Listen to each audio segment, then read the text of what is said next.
نحمده ونصلي ونسلم على رسوله الكريم اما بعد اعوذ باللہ من الشیطان الرجیم بسم اللہ الرحمن الرحیم النبی اولی بالمؤمنین من انفسهم وازواجه امہاتهم صدق اللہ العظیم الصلاۃ والسلام علیک یا سیدی یا رسول اللہ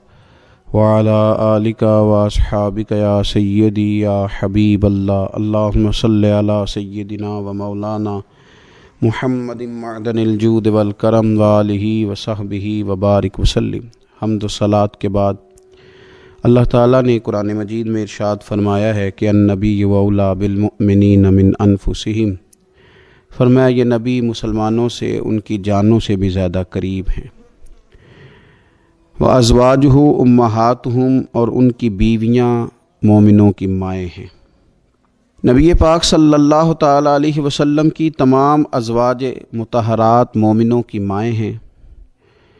مومنوں کا ان کے ساتھ خصوصی تعلق محبت ہونا چاہیے، رشتہ عقیدت ہونا چاہیے۔ اپنی ان ماؤں کے ساتھ مسلمانوں کی دلچسپیاں بڑی خوبصورت ہونی چاہیے۔ ہر لمحہ ان کی عقیدت مسلمانوں کے دلوں میں بڑھتی رہنی چاہیے۔ ہماری ماؤں کو، ہماری بہنوں کو، ہماری بیٹیوں کو، ہماری آنے والی نسلوں اور اولادوں کو مومنوں کی ان ماؤں کی سیرت کے ساتھ ہمیں آگاہ کرنا چاہیے۔ وہ خوبصورت زندگی جو ان پاک بیویوں نے گزاری اور وہ طرز حیات جو ان ازواج مطہرات نے چھوڑا، وہ طرز حیات ہمیں سبقاً اپنے گھروں کے اندر اس کی تعلیم دینی چاہیے۔ اکثر سیرت نگاروں کے نزدیک سیدہ طیبہ طاہرہ حضرت ختیجہ الکبریٰ رضی اللہ تعالیٰ عنہ کا یوم وصال رمضان المبارک میں ہے، اور بعض نے لکھا رمضان المبارک کی 10 تاریخ کو ہے۔ کائنات ارضی پر جن لوگوں نے وفا کی تاریخ لکھی اور اس دھرتی پر جن لوگوں نے وفاداری کو حسن، وقار اور خوبصورتی کے ساتھ قائم فرمایا، اور جن کی تاریخ انسانیت کو زندہ رکھے گی، اور جن کا نام قیامت تک لوگوں کے لیے مشعل راہ رہے گا،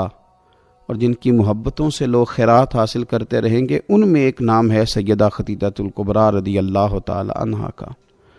حضرت ختیجہ الکبریٰ رضی اللہ تعالی عنہا نبی پاک صلی اللہ تعالی علیہ وسلم کی سب سے پہلی زوجہ ہیں، اور یہ وہ خوبصورت خاتون ہے جن کی موجودگی میں نبی پاک علیہ السلام نے دوسرا نکاح نہیں فرمایا۔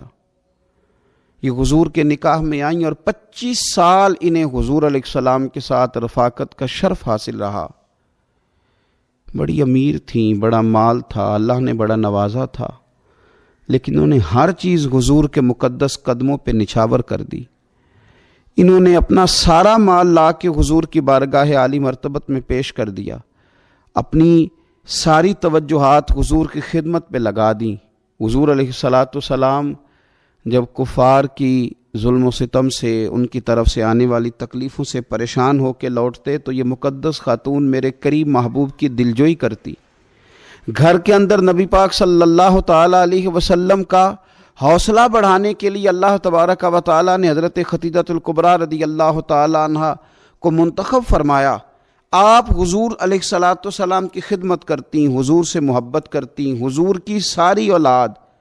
سوائے ایک صاحبزادے کے حضرت ختیجہ الکبریٰ کے بطن نور سے ہوئی۔ اس ملکہ نے امیری چھوڑ کے حضور کے ساتھ فقیری کی، صبحیں بتائیں، شامیں بتائیں، جن کے لیے بہت ساری کنیزیں خود خدمت کرنے کے لیے موجود رہتی تھی۔ اس خاتون نے پھر اپنے دست مبارک سے حضور کی خدمت کی، کھانا پکایا، کپڑے دھوئے، ڈیوٹیاں کیں۔ قربان جائیں، حضرت عائشہ صدیقہ رضی اللہ تعالیٰ عنہ فرماتی ہیں میں نے رشک کیا ہے ساری زندگی حضرت ختیجہ الکبریٰ پر۔ اتنا ذکر حضور کرتے گھر میں ان کا، اتنا ذکر کرتے، اور کبھی ہم ذکر چھیڑ دیتے کہ حضور آپ حضرت ختیجہ کا ذکر کرتے ہیں، تو پھر تو حضور اور زیادہ سیدہ ختیجہ کا تذکرہ کرتے، اور زیادہ محبت کے ساتھ ان کی بات کرتے۔ یارو کبھی آپ غور کریں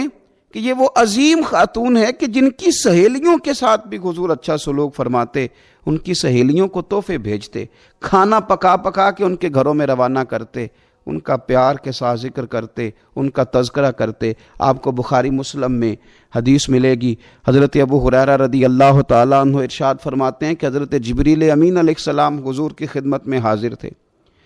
تو حضرت خدیجہ الکبریٰ رضی اللہ تعالیٰ عنہ کھانا پکا کے لا رہی ہیں، تو حضرت جبریل امین علیہ السلام عرض کرنے لگے، یا رسول اللہ یہ خدیجہ کھانا لے کے آ رہی ہے، اس کے برتن میں آپ کے لیے کھانا ہے، سالن ہے۔ حضور جب خدیجہ آ جائے تو اسے اس کے رب کا سلام کہہ دیجئے گا، رب نے ان کے لیے سلام بھیجا ہے، انہیں اللہ کا سلام کہہ دیجئے گا، رب کریم نے سلام بھیجا ہے۔ اور فرمایا رب کریم نے ان کے لیے جنت میں ایک گھر بنایا ہے اور میں اس کی بشارت دینے آیا ہوں، وہ موتیوں سے بنا ہوا گھر ہے جس کے اندر کوئی شور نہیں ہوگا، کوئی تکلیف نہیں ہوگی، جو رب کریم نے سیدہ خدیجہ الکبریٰ کے لیے بنایا۔ بڑا بڑا لوگ مدر ڈے مناتے ہیں، ماؤں کا دن مناتے ہیں، ماؤں کے لیے لفظ کہے جاتے ہیں، شعر کہے جاتے ہیں، پھول بھیجے جاتے ہیں، پیار کی بولی بولی جاتی ہے۔ کائنات میں اگر لوگوں نے مدر ڈے منانا ہے، ماں کا دن منانا ہے، تو سیدہ خدیجہ الکبریٰ کا دن منایا جائے، اس ماں کا دن منایا جائے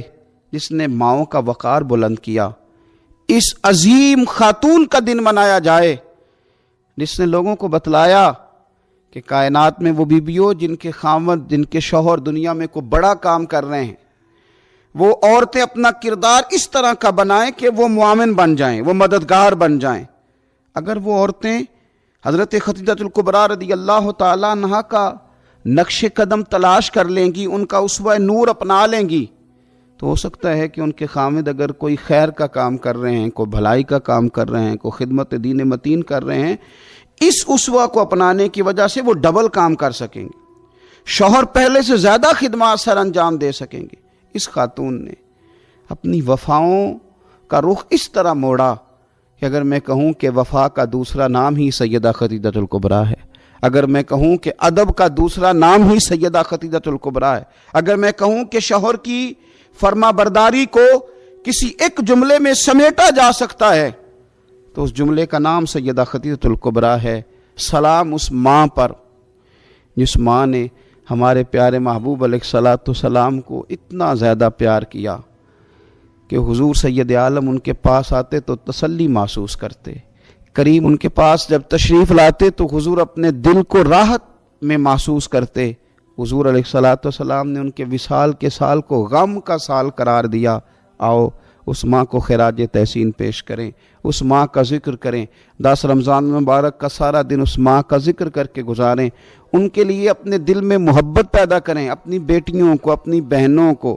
اور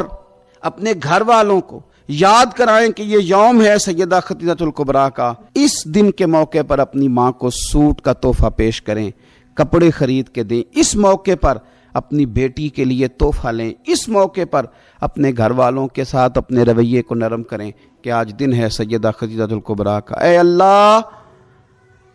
صدقہ سیدہ خدیجہ الکبریٰ کا ہم سب کی ماؤں کو جنت میں ٹھنڈی جگہ عطا فرمانا۔ اے اللہ صدقہ خدیجہ الکبریٰ کا جن کی مائیں موجود ہیں ان کے سائے عافیت کے ساتھ دراز کرنا۔ اللہ صدقہ سیدہ خدیجہ الکبریٰ کا ہماری ماؤں کے حق میں رحمت والے فیصلے فرمانا۔ آخر دعوایا ان الحمدللہ۔